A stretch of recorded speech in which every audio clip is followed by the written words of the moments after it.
Hello বন্ধুরা, কেমন আছেন? আশা করি খুব ভালোই আছেন। তো আজকে আমি অনেকদিন পর একটা নতুন রেসিপি নিয়ে চলে এসেছি। এই দেখুন, এখানে আমি বোনলেস চিকেন নিয়েছি, আর চিকেনগুলো আমি এইভাবে পাতলা পাতলা করে কেটে নিয়েছি। এই যে আপনারা দেখে হয়তো বুঝতে পারছেন যে আমি কি বানাবো আজকে। এই দেখুন, এই রকম পিস নিতে হবে। আমি আজকে রেস্টুরেন্টের মতন চিকেন ফ্রাই বানিয়ে দেখাবো বাড়িতে, খুবই সহজে, আর খেতে কিন্তু খুবই ভালো লাগে। তো এই রকম বোনলেস চিকেনগুলোকে এইভাবে পিস পিস করে কেটে নিতে হবে, এইভাবে পাতলা করে। এই দেখুন। তো দেরি না করে চলুন আমি শুরু করে দিচ্ছি। এর মধ্যে আমি দিয়ে দেব পরিমাণ মতো নুন,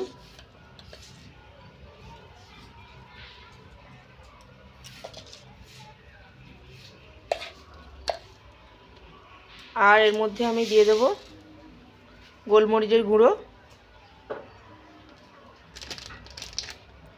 পরিমাণ মতো। আপনারা যতটা ঝাল খেতে পছন্দ করেন ঠিক ততটাই দেবেন।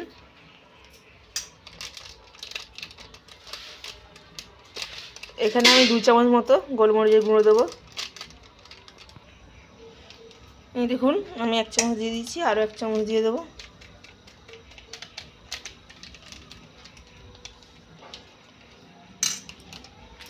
এর মধ্যে আমি দিয়ে দেব কর্নফ্লাওয়ার 2 চামচ মতো।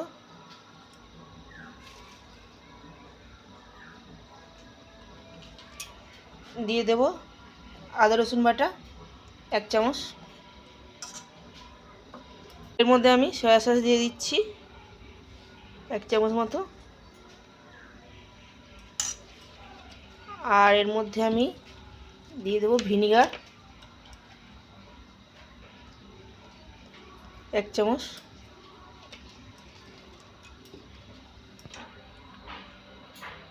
এরপর আমি দিয়ে দিচ্ছি এর মধ্যে একটা ডিম।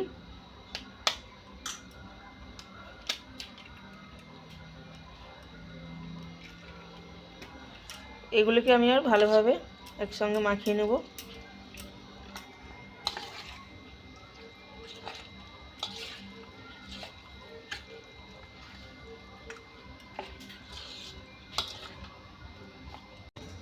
তো মাখিয়ে নেওয়ার পর এর মধ্যে আমি দিয়ে দেব টমেটো সস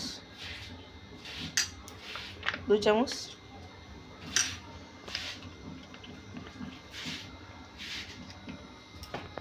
দিয়ে এটাকে ভালোভাবে মাখিয়ে নেব।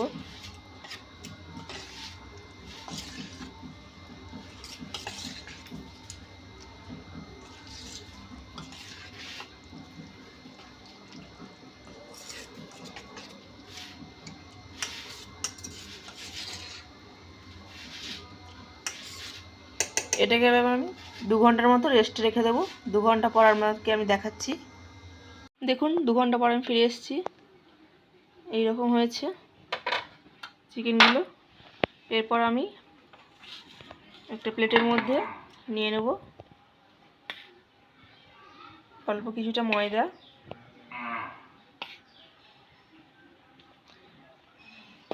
এর ঠিক অর্ধেক আমি নিয়ে নেব কর্নফ্লাওয়ার।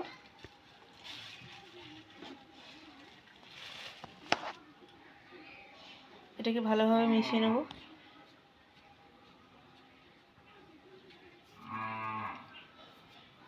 এই মিশ্রণটার মধ্যে আমি এবার এই চিকেনগুলো একটা একটা করে উঠিয়ে নেব। জল সমেত ওঠাবো না, জলটা এইভাবে ঝেড়ে উঠিয়ে নেব। এইভাবে ময়দা আর কর্নফ্লাওয়ারের মধ্যে এটাকে কোট করে নেব, ভালোভাবে চেপে চেপে এইভাবে করে নিতে হবে।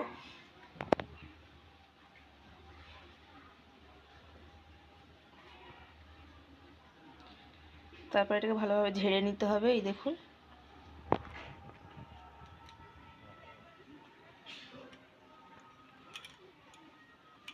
এবার এটাকে আমি একটা অন্য পাত্রের মধ্যে রেখে দেব। এইভাবে আমি সবগুলোকে তৈরি করে নেব। এই দেখুন,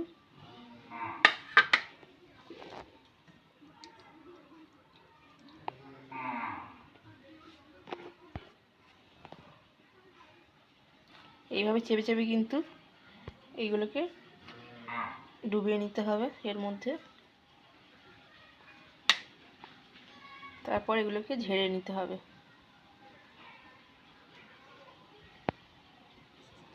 এই দেখুন এগুলো আমি সব রেডি করে নিয়েছি।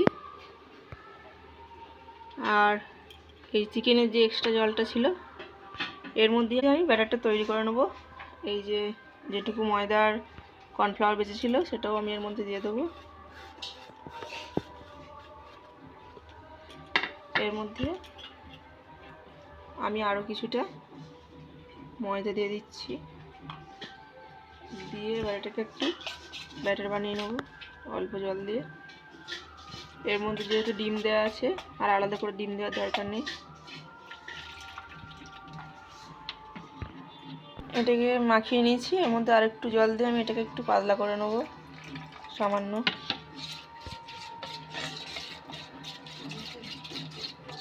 এই দেখুন আমরা দেখে বুঝতে পারছেন ব্যাটারটা এইরকম করতে হবে, খুব গাঢ় করলে কিন্তু হবে না।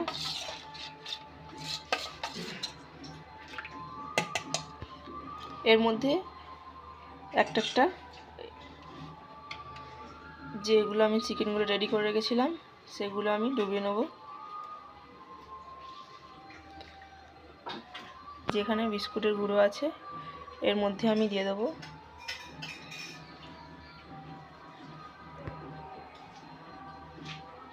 এই দেখুন এইভাবে ওপর থেকে বিস্কুটের গুঁড়ো মাখিয়ে নিতে হবে।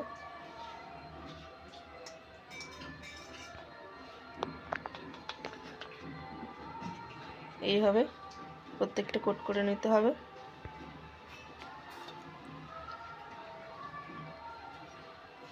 দেখুন এইভাবে আমি সবগুলোকে রেডি করে নেব। এগুলোকে আমি রেডি করে নিয়েছি। এবার একটা কড়াই তেল গরম করতে দিয়ে দিয়েছি। এবার এগুলোকে আমি সব ভেজে নেব। তেলটা গরম হয়ে গেছে, আমি এবার এগুলোকে ভেজে নেব এক এক করে। তেলটাকে বেশি গরম করার দরকার নেই, মাঝারি হিটে রাখলেই হবে।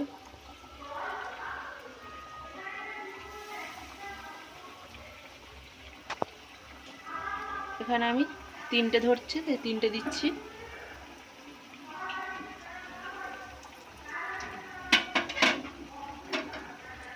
এবার এগুলোকে একটু লালচে করে ভেজে নিতে হবে।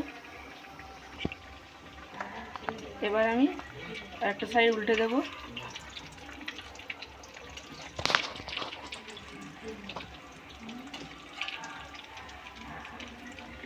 এদিকটা আমি ভেজে নেব, সময় নেই। খুব জোরে কিন্তু আঁচটা দিলে হবে না, মাঝারি হিটে এগুলোকে ভেজে নিতে হবে।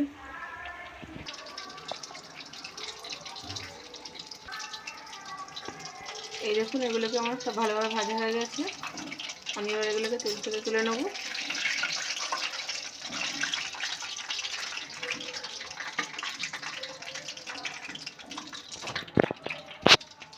এই দেখুন দেখতে কত সুন্দর লাগছে, খেতেও কিন্তু খুবই সুন্দর হয়েছে।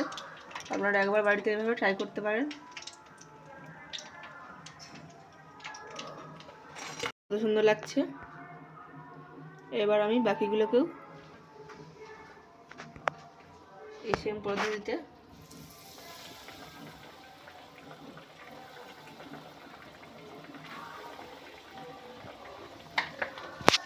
খুবই সহজ একটা রেসিপি, আপনারা একবার দেখলে কিন্তু এটা বানাতে পারবেন বাড়িতে।